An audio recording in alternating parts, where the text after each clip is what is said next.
Alors là, maintenant, on va voir la lettre Dalet, le D, avec un point sur le D. Là encore, ça va illustrer la synthèse parfaite entre l'araméen et l'hébreu, parce qu'à chaque fois que c'est un Dalet, on rencontre en arabe un Dalet avec un point sur le Dalet, très souvent, presque à 100% des cas, si le mot existe en araméen et si le mot existe en hébreu, ça va faire Dalet en araméen, sans le point, sans un simple Dalet, et Zain en hébreu. Alors, on va voir des exemples. Alors, Deb, fondre, se dissoudre. Alors, on voit qu'en hébreu, en araméen, Daeb, ça veut dire fondre, couler, jaillir. C'est l'équivalent de Zav en hébreu. Donc là, c'est Zain en hébreu. Zain en hébreu. Voilà, Zav. Zain en hébreu, Dalet en araméen, et donc en arabe, Dalet avec un point sur le Dalet, parce que c'est pas Zain, c'est Zain en hébreu, donc ça va pas être Zain, puisque c'est Dalet en araméen. Donc on veut pas Dalet parce que c'est Zain en hébreu, on veut pas Zain parce que c'est Dalet en araméen, donc on fait une lettre intermédiaire qui est le Dalet avec un point. Alors, Dhib, un loup, donc là aussi, c'est la même chose. Diba, Zeev, un loup. Donc une fois, on voit le Zain à la place du Zain en hébreu, Dalet en araméen. En arabe, ça va être un Dalet avec un point sur le Dalet pour faire la synthèse. Alors, Dhekra, la mémoire. Alors, on va le voir directement avec le mot se souvenir tout à l'heure. Alors, Dbah, donc c'est égorger, immoler. Et effectivement, alors c'est Dabha. Donc Dabha c'est le sacrifice, et donc c'est 100 points sur le Dalet, c'est un simple Dalet. C'est Zain en hébreu, Zevah. Donc Zevah, Zain en hébreu, Dalet en araméen, en arabe, un Dalet avec un point sur le Dalet. Là c'est que des exemples où c'est la lettre en début de mot. Mais comme je vous ai dit, il se peut très bien que la lettre soit en milieu de mot ou en fin de mot. Et au fur et à mesure, on donnera des exemples.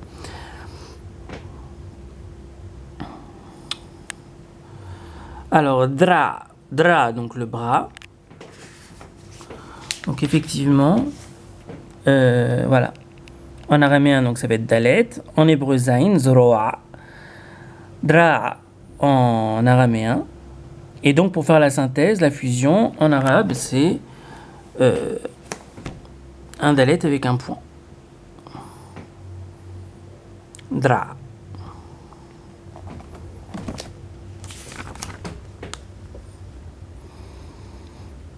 Alors, dhaqan, donc la barbe. Donc là aussi. Deqan. En araméen, dikna, c'est la barbe. Et en hébreu, zakan. Zakan, c'est la barbe en hébreu. Donc encore une fois, on voit zain en hébreu, dalet en araméen. Et pour faire la synthèse, dalet avec un point en arabe. Dalet avec le point sur le D en arabe. Daqan. Alors, dakar, comme on a vu, donc dakar se rappeler. Comme on l'a vu, se rappeler, dakar, le souvenir. Dakra, alors là aussi, on va le voir.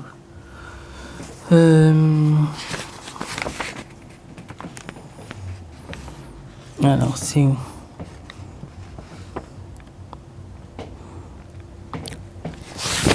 C'est là.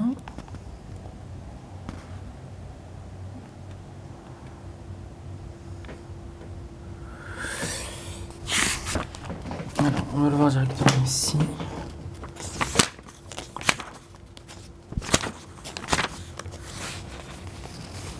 Voilà. Decha, to remember, se rassembler. Zecher, en hébreu. Donc, Zain en hébreu, Dalet en araméen, la fusion en arabe.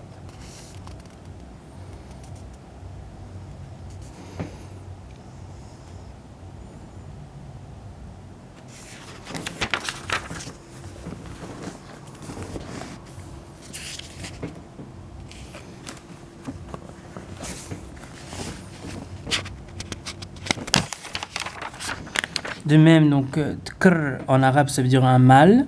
Là aussi, dikre, des mâles. Et en hébreu, zachar, scharim, des mâles. Zayn en hébreu, dalet en araméen.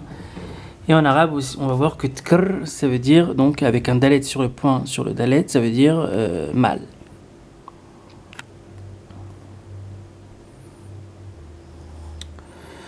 Alors, dheb. Dheb, ça veut dire de l'or, donc en arabe, dheb, donc avec un dalet sur le point. Et bien en araméen, ça va être dahaba, vous l'avez tous compris. Et en hébreu, ça va être zahav, ça va être un zaïn en hébreu.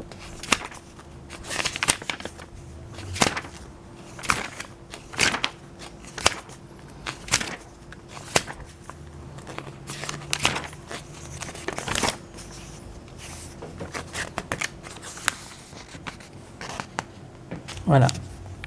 Dhab, dhava. Donc, zahav en hébreu, dhab en arabe avec dalet avec un point, dalet, simple dalet en araméen, dahava, dahab. Donc voilà, dalet en araméen, zayn en hébreu, dalet avec un point en arabe. Je crois qu'on a compris les exemples. Voilà. Donc les langues, l'hébreu et l'arabe sont en fait vraiment des langues sœurs, vraiment des langues cousines, vraiment des langues qui se ressemblent, qui se raccordent l'une à l'autre. Ce serait bien si au niveau des peuples, il y avait la paix aussi entre nos deux peuples, entre ces deux peuples, entre le peuple juif et le peuple arabe. Ce serait génial. À l'image du rapprochement qu'il y a entre nos langues, ça serait bien.